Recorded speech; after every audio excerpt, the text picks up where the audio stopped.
Hello and welcome to today's webinar on the role of women in 19th century American bookbinderies.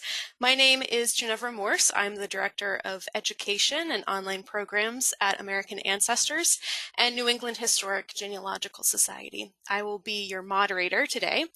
We are a nonprofit organization supported by our members and donors. American Ancestors is also the oldest and largest genealogical organization in the country. We specialize in providing resources, research, and expertise to uncover and share the stories of families, family objects, and family homes. We are pleased to offer such programming for our members and friends around the world. Now, the middle of the 19th century was a time of dynamic change for bookbinding in America as binderies evolved from small shops employing a handful of workers to large factories. This talk will examine these changes and the crucial role that female labor played in the industrialization of bookbinding. If you have any questions, feel free to type them into the question panel at any point during the presentation. We will answer as many as we can at the end. I also want to note that we are still broadcasting from our homes with various limitations and distractions. We apologize in advance if there are any interruptions from our end, and we thank you for your patience. Even if we do lose connection, you will have access to a full recording of this presentation on our website.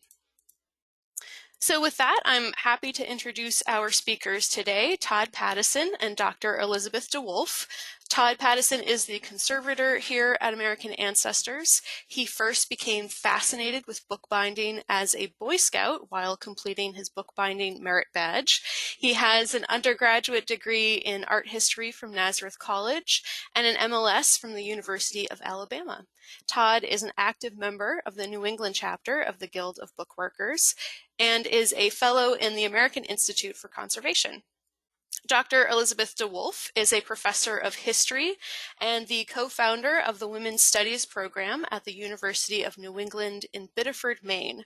With a specialty in American women's history, DeWolfe is the award-winning author of The Murder of Mary Bean and Other Stories on the Tragic Death of a Textile Factory Worker and of Shaking the Faith on the 19th century anti-Shaker activist Mary Marshall Dyer. Dr. DeWolfe earned her PhD in American and New England Studies at Boston University.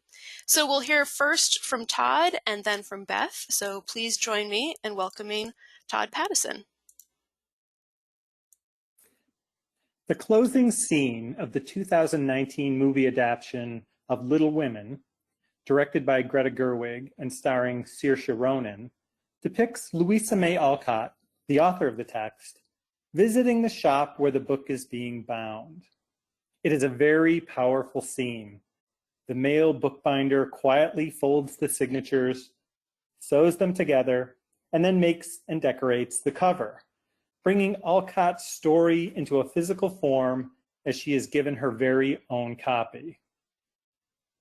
While the scene is perfect for the movies, the reality of binding books in this way would have required years of work by a single bookbinder to construct the 1,750 bindings that constituted the American part of the first edition of Little Women.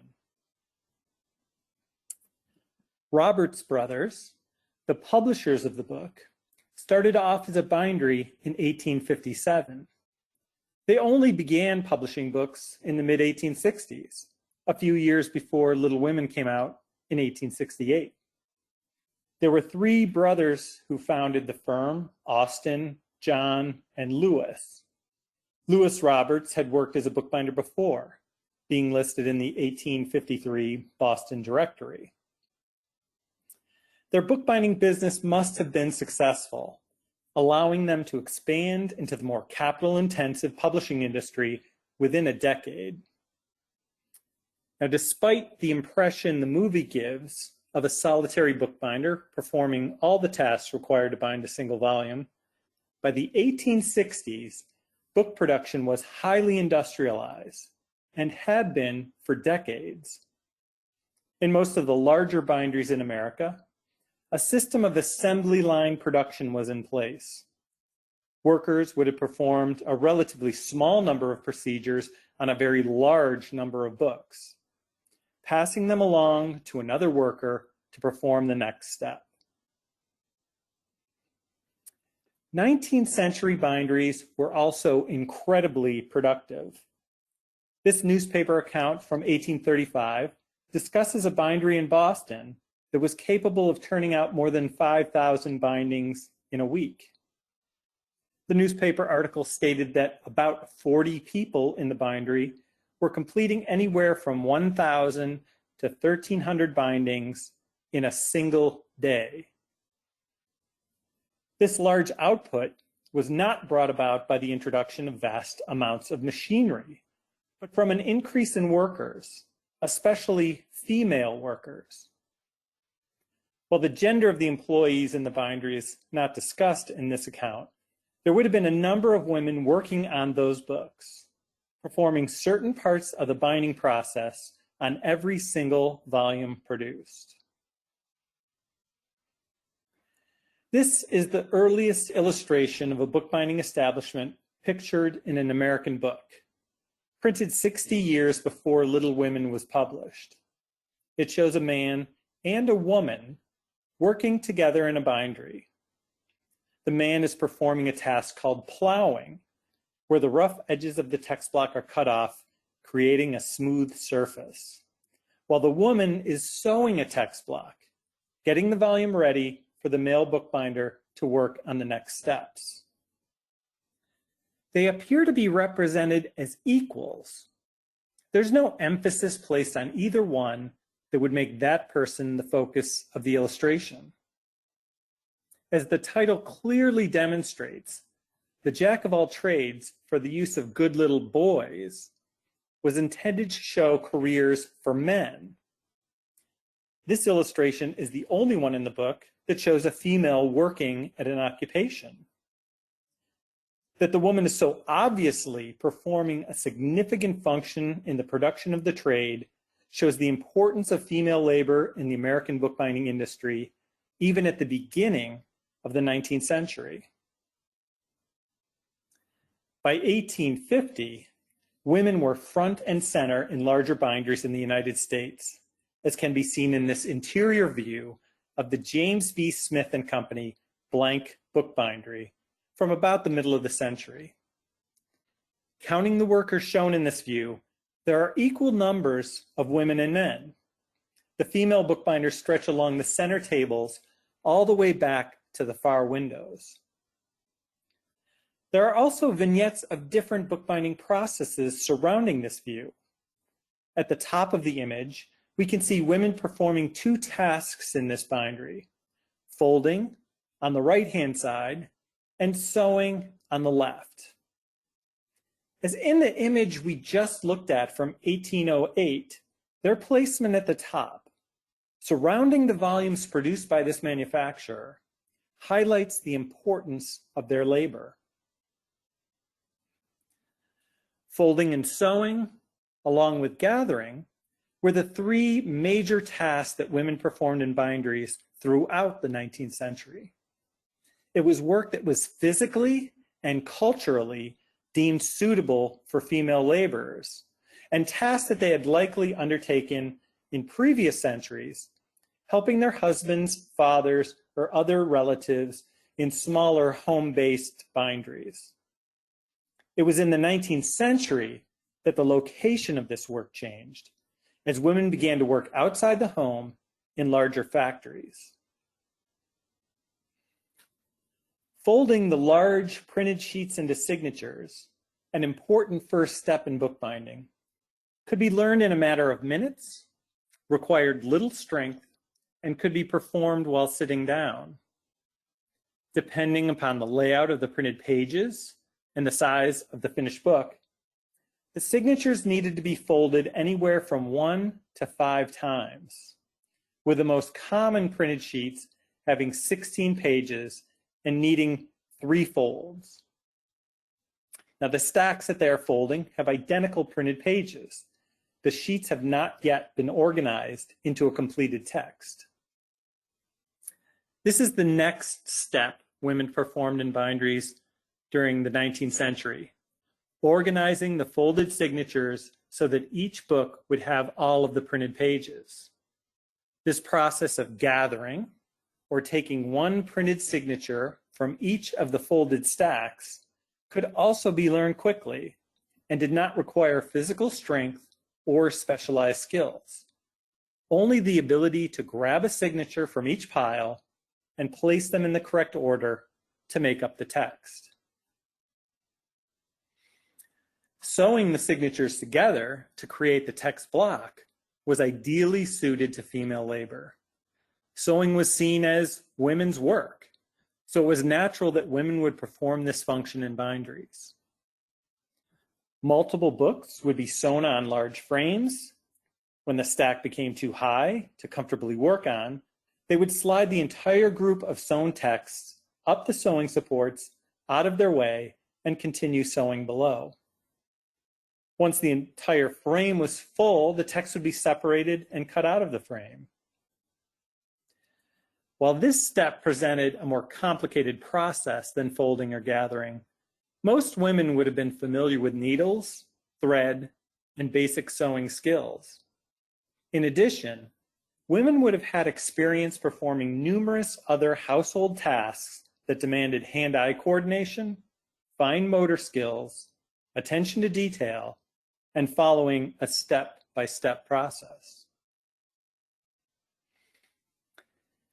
Unfortunately, we don't have much information about the number of women working in binderies in America in the first half of the 19th century. But there are some figures for women working in Philadelphia in 1835. Data from 17 binderies shows that collectively they averaged employing 170 female workers for folding, gathering, and sewing during that year. The women were paid by the piece, which meant that they only received pay for work completed, not an hourly wage. They averaged 2 cents for folding 100 printed sheets of an octavo book, which needed to be folded 3 times. This means that they would have earned 50 cents a day for folding 2,500 signatures, making 7,500 folds altogether, or about 700 each hour in an 11-hour workday. We have been unable to locate any views of the Roberts Brothers bindery, but this interior view of the bindery of Case, Lockwood, and Brainerd of Hartford, Connecticut was published just 4 years after Little Women was bound.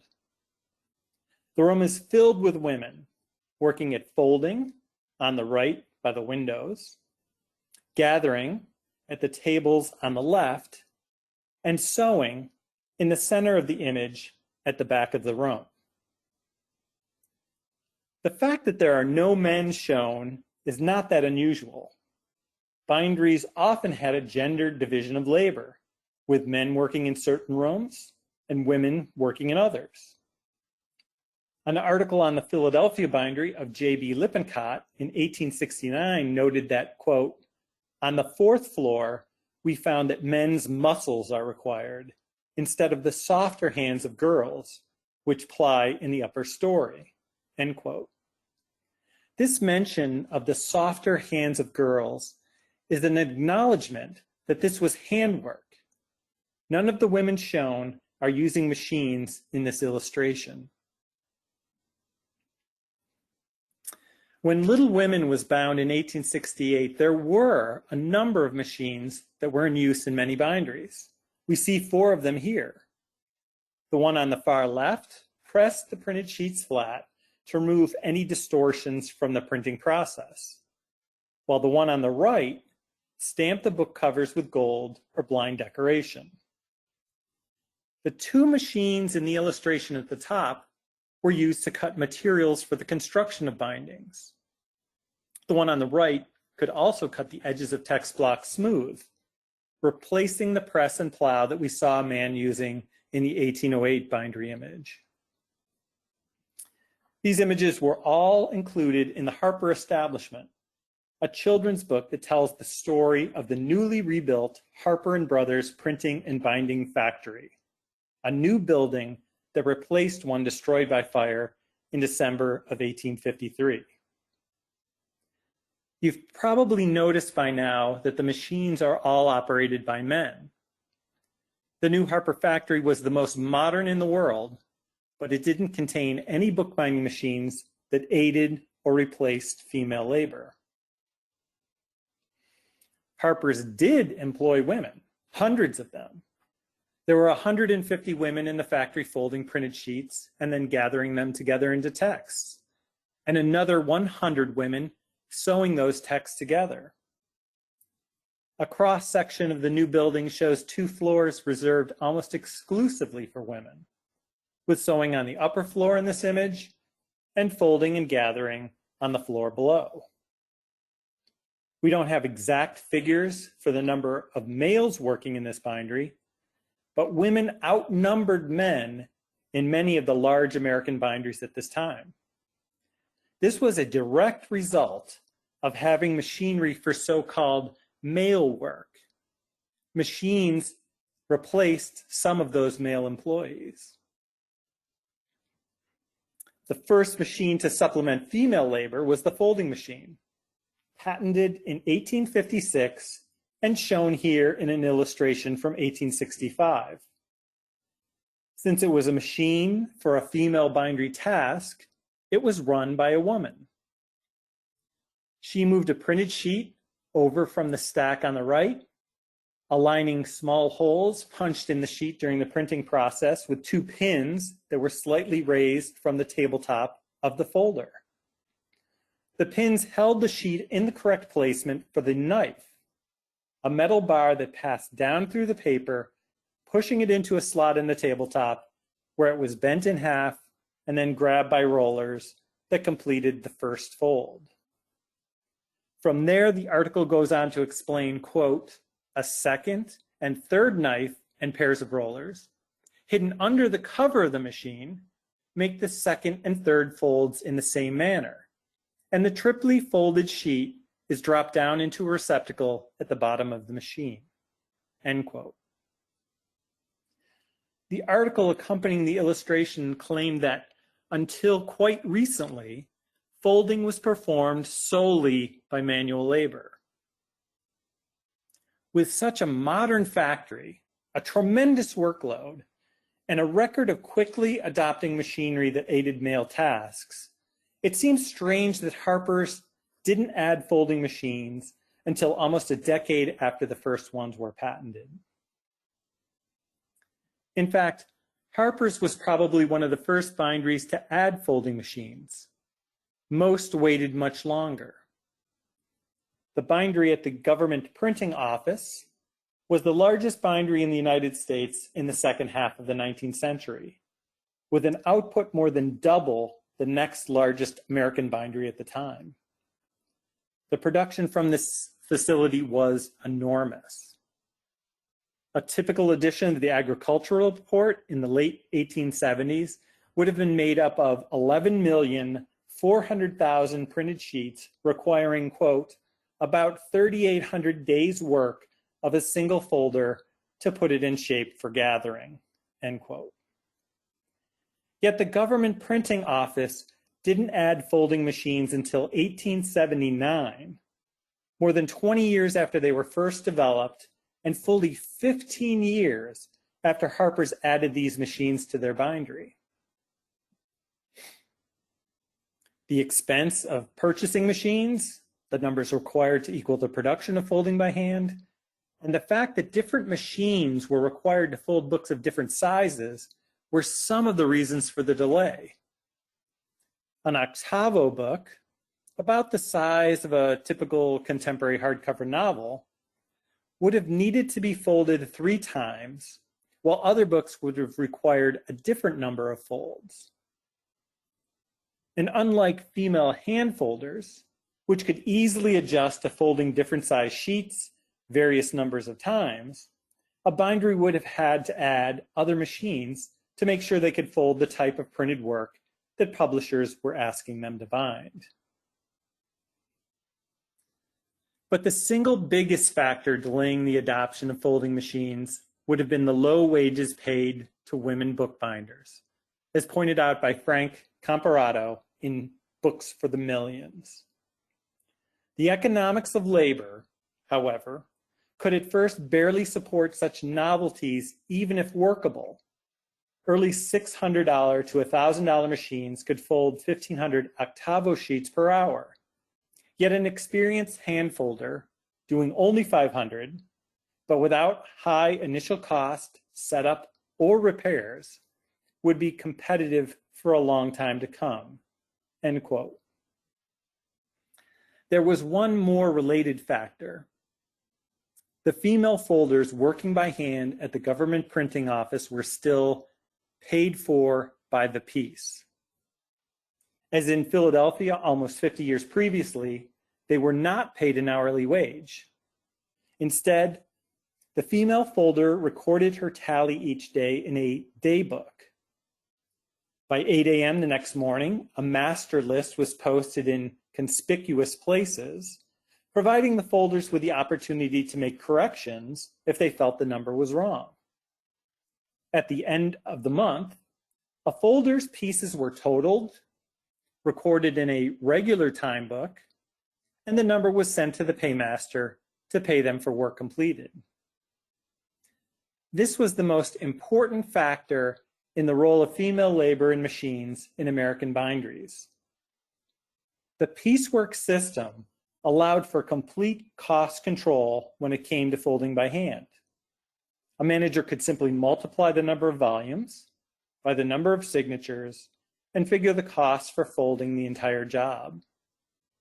As labor needs waxed and waned, a bindery could adjust its workforce accordingly, quickly hiring additional hands when needed and letting them go when work was low.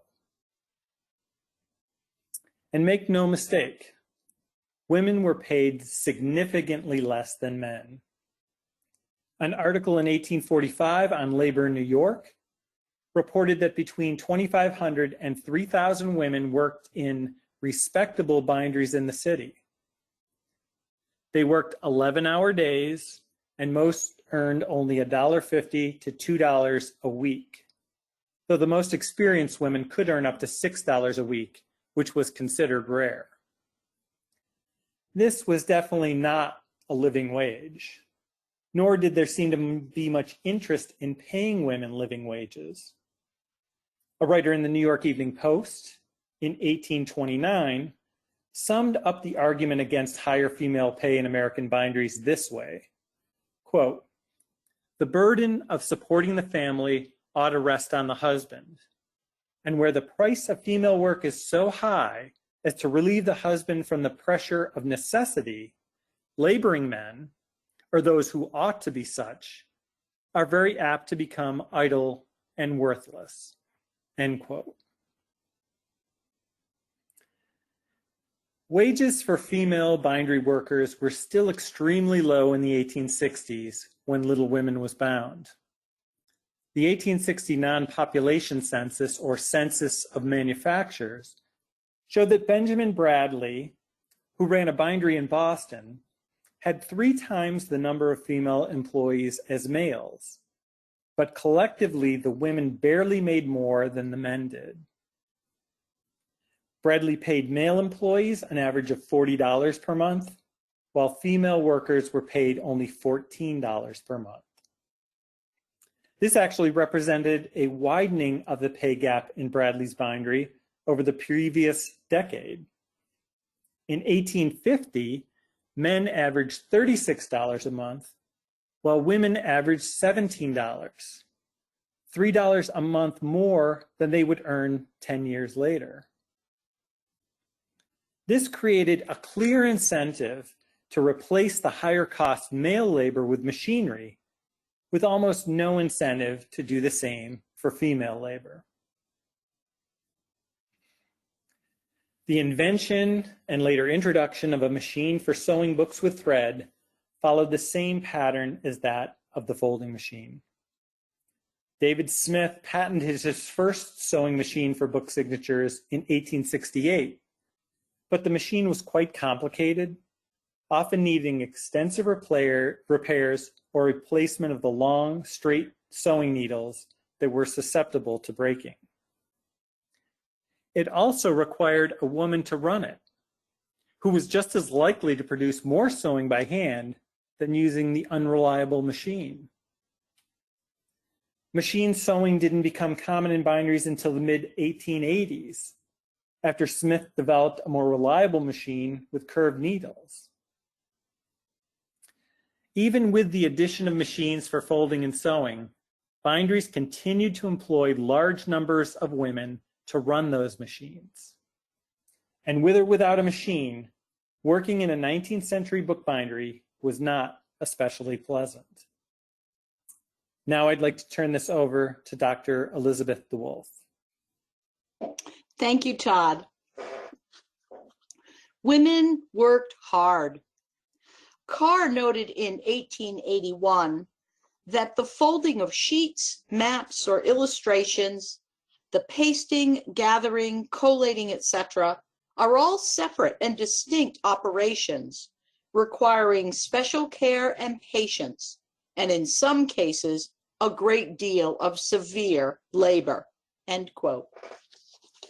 The mental strain and repetitive motion must have been exhausting, as Joseph Rogers points out in The Rise of American Edition Binding, quote, as book production increased during the 19th century, gathering became increasingly a problem. Factory girls walked miles every day around the side of a long table, picking up one signature after another from the piles of signatures ranged along its edges until a complete book had been assembled, only to repeat the process ad infinitum, end quote. First Lady Michelle Robinson Obama, who spent a summer almost a century later, as she says, operating what was basically an industrial-sized glue gun at a small bookbinding factory in downtown Chicago, described her work as, quote, a soul-killing routine that went on for 8 hours a day, 5 days a week, and served as possibly the single most reinforcing reminder that going to college was a good idea. Gathering was the last major bookbinding task performed by women to be mechanized. A machine was first developed in 1898, but it was not used in binderies until after the turn of the 20th century. It was a very large machine, and like the folding and sewing machines, it was mostly run by women, frequently needing at least 2 women to feed stacks of individual signatures into the correct bins that the machine would pull from to make a completed text. The machine also required a male mechanic to set up the bins depending on the number of signatures in that book, as well as repair and maintain the machine. It didn't replace female labor, but certainly it further limited the number of employees needed. Even after the adoption of machinery for folding and sewing at most large commercial establishments, some binderies still employed female hand workers for the books that demanded a higher quality of workmanship. In 1899, the bindery at the Riverdale Press, the production arm of the publishers Houghton and Mifflin, located in Cambridge, Massachusetts, had quite a few machines, including 7 thread sewing machines and 10 folding machines. But, quote, the more important work, however, was still folded and sewn by 30 or 40 women, end quote. These women must have been considered skilled workers that the firm worked hard to retain as they fitted up, quote, a cheerful private apartment for off-time relaxation. Women also performed other tasks in binderies. Here, women are laying the gold leaf on cloth covers prior to stamping. Again, this was work suited to female labor, as the delicate gold needed steady hands to move it from the gold cushions to book covers. Given the number of bookbinding tasks that were performed by female laborers, jobs that men were rarely asked to do, it seems certain that women handled some part of almost every book bound in America during the 19th century. Yet the common narrative ignores the vital role played by female labor in bookbinding in America during the 19th century, instead celebrating either machines or the individual male binder plying a centuries-old craft, as depicted in the movie Little Women. Brander Matthews, in his 1894 essay, Bookbindings of the Present, calls into question the restrictive definition of a book's binder. He wanted to expand this characterization to be more inclusive, to incorporate the other workers who constructed bindings, although he exclusively used the male pronoun. He was specifically talking about fine leather bindings in this quote, but it could just as easily be applied to any book bound in the 19th century. Contemporary purchasers and more recent historians have often only seen cover decoration and have not looked for women's work in the construction and production of bindings. This is just as true for relatively inexpensive cloth bindings from the middle part of the century as it was for the more expensive leather bindings produced when Matthews was writing his essay. The covers were and are captivating, especially pictorial gold stamping. Like this image of Bob the Squirrel writing out his travels and extraordinary adventures in longhand in a sketchbook. Not only was the book being judged by its cover, it was also being sold by it. This binding decoration is still appealing and still collected today. While most of the workers involved with the industrial production of these volumes are not known, there is one category of women connected with 19th century American bookbinding who have received attention and recognition: women designing book covers in the last 2 decades of the century. These female laborers, more properly called artists, sometimes place their initials, monograms, or names on the covers of books, including on the prominent front cover. Visible, decorative, and the product of a unique creativity, designers' work was thought to be central to the marketing of these volumes. The emphasis on selling books by their covers meant that female designers were even occasionally included in the advertising campaigns associated with these books, thus recording their names and contributions, to be discovered by a later generation ready to appreciate their work. So why don't we know more about the legions of women working in the bindery connected with production? While covers were visible, women's labor on the book's interior was invisible to those who ran and wrote about binderies. Men were in charge of binderies, men wrote the contemporary accounts of those binderies, and until recently, most of the scholars studying historic bindings or bookbinding practice have also been men, especially those researchers and writers with an intimate knowledge of bookbinding construction and industrialized production techniques. When Harper's published the book on their new manufacturing facility in 1855, the machines were much more important than the female employees.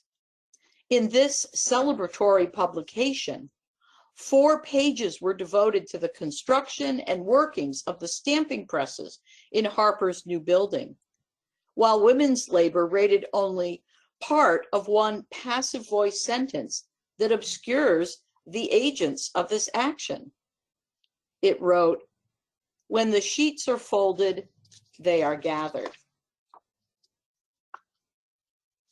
Another machine highlighted in Harper's bindery was the sawing machine, a new machine that used several circular blades to cut sewing station holes in the spines of signatures. It was belt-driven, as was much of the machinery in this facility, allowing the man to use both hands to take groups of text blocks and run them across the blades.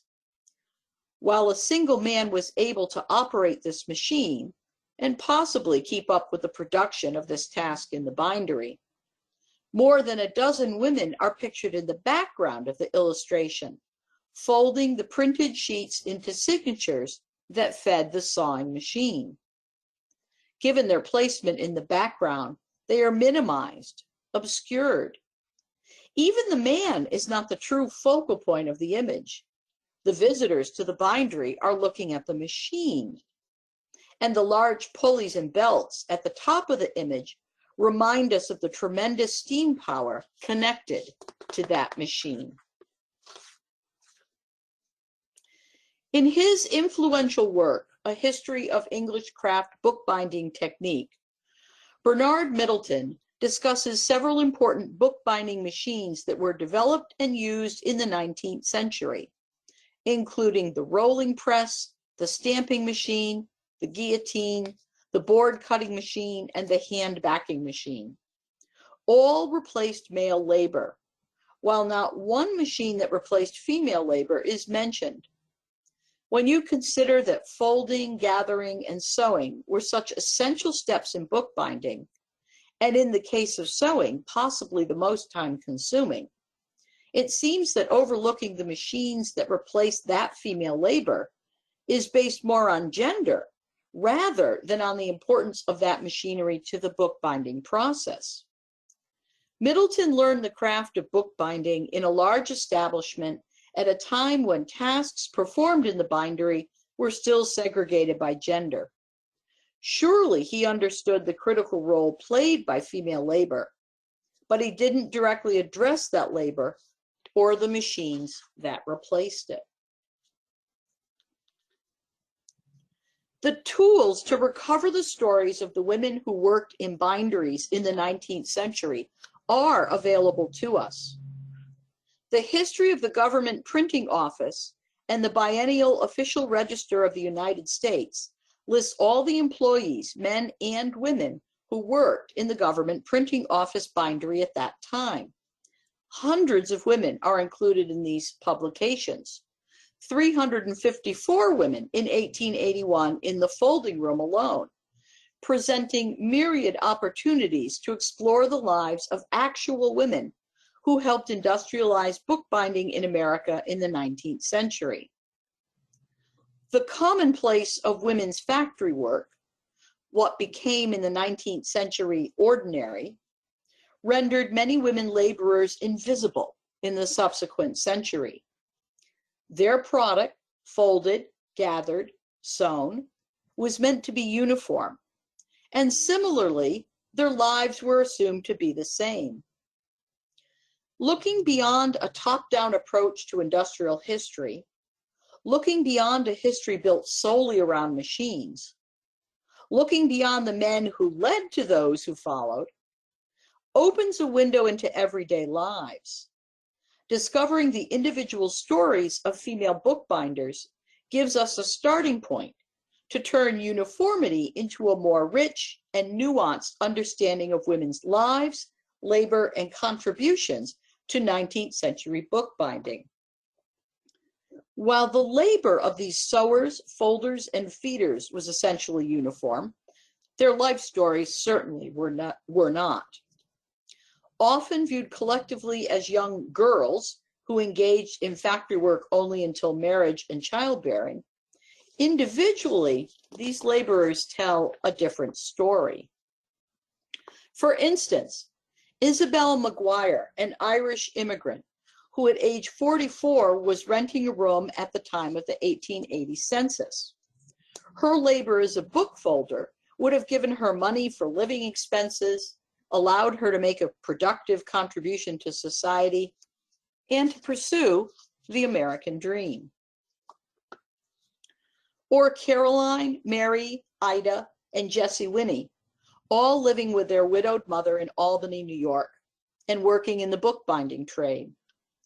Their work as book sewers, or in the case of Jessie, a book folder, would have given them the ability to provide for their widowed mother and some sense of limited independence for themselves. We need to bring their lives and their labor to light, because each of these women should be considered just as much of a bookbinder, as Brander Matthews suggested a century ago, as the man who designed and executed the decoration of the cover or clothes the book with leather. Thank you. All right. Well, thank you both, Todd and Beth, for that fantastic presentation. So now let's get to your questions. If you have anything that you'd like to ask our presenters, go ahead and type it into the questions panel. And we'll try to get to as many as we can in the next 20 minutes or so. So Ginny asks, and I think, Todd, this might be a question for you. Ginny asks, did women learn and perform multiple tasks, or did they just kind of do the same one over and over and over again? Women would have most likely learned multiple tasks. And in fact, later in the century, they were encouraged to learn more tasks in case the bindery added machinery, which would take away some of their labor. So they would typically start off with folding or gathering, because that was the easiest to learn, and then they might progress to book sewing or possibly gold leaf laying or something like that, as they did a good job at what they were doing and the business wanted to take advantage of their skills. All right. And Beth, I think this is a question for you. Ginny also asks, and this is kind of something that you alluded to, how long did a woman typically last in this profession, and then what were some of the reasons for them leaving? That's a really good question, and that's one of the places where looking at these government printing office employee lists would really help us get at that. I know from studies of textile factory workers that factory workers worked on average 2 to 3 years. Oftentimes, and it is probably parallel to the many other industries, bookbinding included. Some of the reasons that women would leave, occasionally marriage, although by the end of the 19th century, married women were working in factories as well as single women. But marriage may have taken them out of the workforce. Certainly injury. Repetitive motion injuries in the case of bookbindings, and in many other factory work as well, to more dramatic injuries as well. And women often hopped around a lot as the economy waxed and waned. They would go from one factory or one type of work to another if there was more work available and better wages available. So it was a very fluid sort of workforce. For it was not a career. That would have been a rarity, the idea that someone would start in this profession and continue, with the exception of women who were, for example, the designers of book covers. And kind of continuing on with that, and maybe this is again directed to you, Beth. Andrea asks, was being a bookbinder considered more or less respectable than other employment options for women at this time? I think it would have been considered a respectable operation. And as Todd mentioned, the gender segregated nature of some of the early factories played to that. What's really interesting, so you have factories who want to have a stable, or binderies that want to have a stable workforce, because it costs money to train someone to do this job. So you want to keep your workforce happy, so you give them a very pleasant break room, so to speak. You make sure that the work area does not allow for any impropriety, any improper mixing between men and women, and that assures parents and others in the community that it is appropriate to work in one of these institutions. What's interesting is that I've read a short story, a mid-19th century short story that has a brief scene in a bookbindery, and as soon as the overseer, the manager, leaves the building for some sort of meeting, all chaos ensues, and the men come to where the women are doing the work and start to dance and steal kisses. And this was seen as a horrible affront, and leads a naive young woman to flee from the bookbindery as an immoral place. And now this seems like maybe a question for both of you. So Katie says, there are documents discussing male bookbinders publicly fighting against the mechanization of their trade. Do either of you know of any such documentation that include women in kind of this public struggle or debate?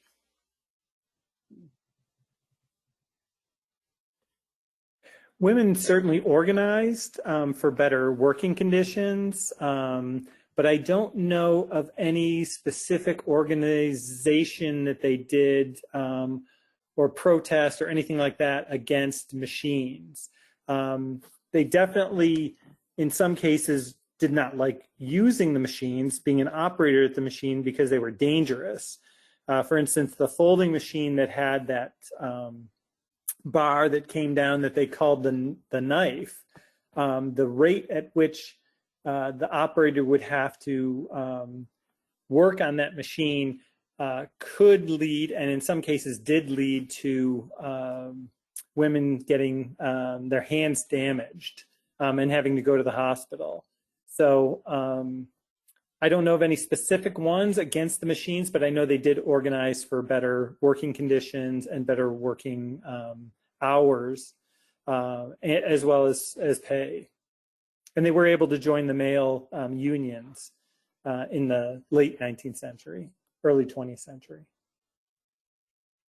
And I think in that regard, women working in binderies were part and parcel of the broader labor movement for better working conditions, safer conditions, better pay, shorter hours, that was sweeping through many of the industries at the end of the 19th, beginning of the 20th centuries.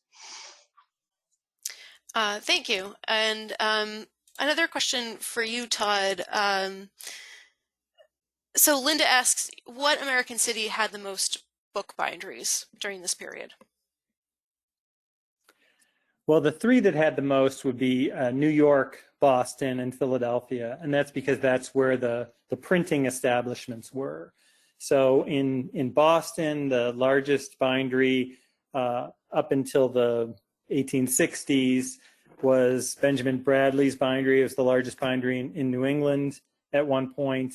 Harper's was a humongous printing and bookbinding facility in New York.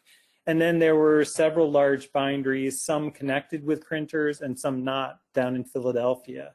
So probably overall, New York would have had the largest, but certainly Boston and Philadelphia both had very vibrant bookbinding scene. Thank you. And maybe a question for Beth. A few people are asking about references to published works to learn more about this topic, this time period. I know, and Marlene is asking specifically about the Van Cleek work. We had, I think you referenced it, we had a few images from that work. What published resources might you suggest if people do want to learn more about this topic? Well, I can tell you there'll be a wonderful article on this topic coming out within the next year that we can alert your readers to when it is published, that Todd and I are writing.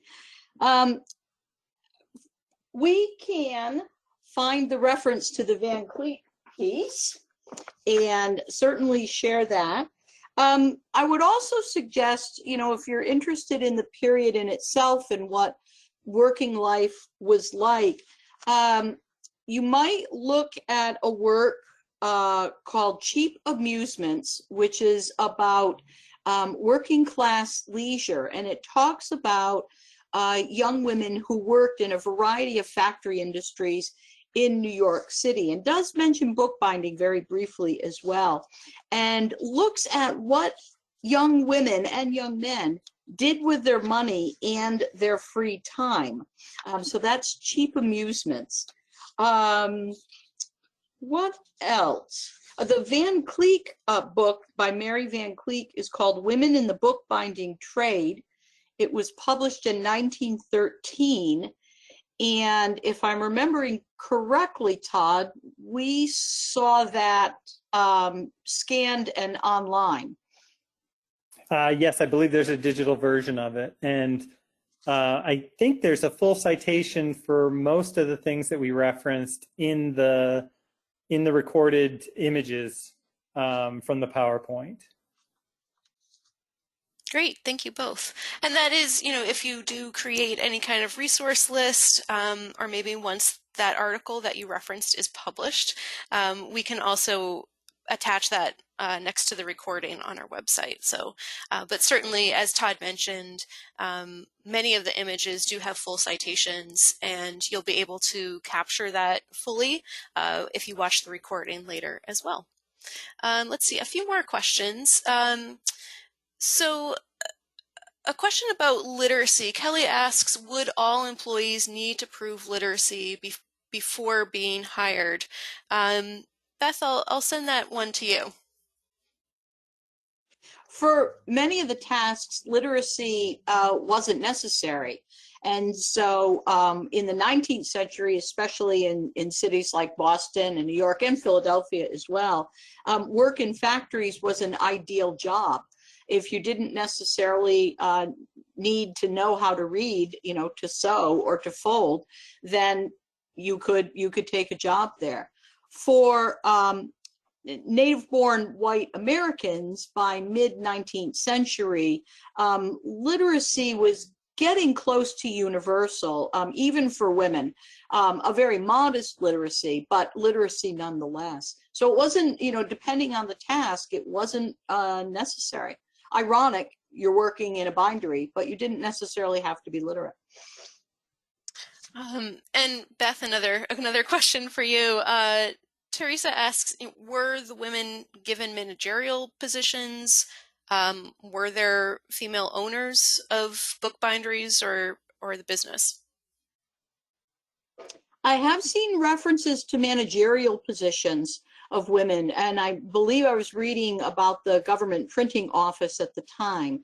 And, this would follow a pattern that you might see in other factories as well.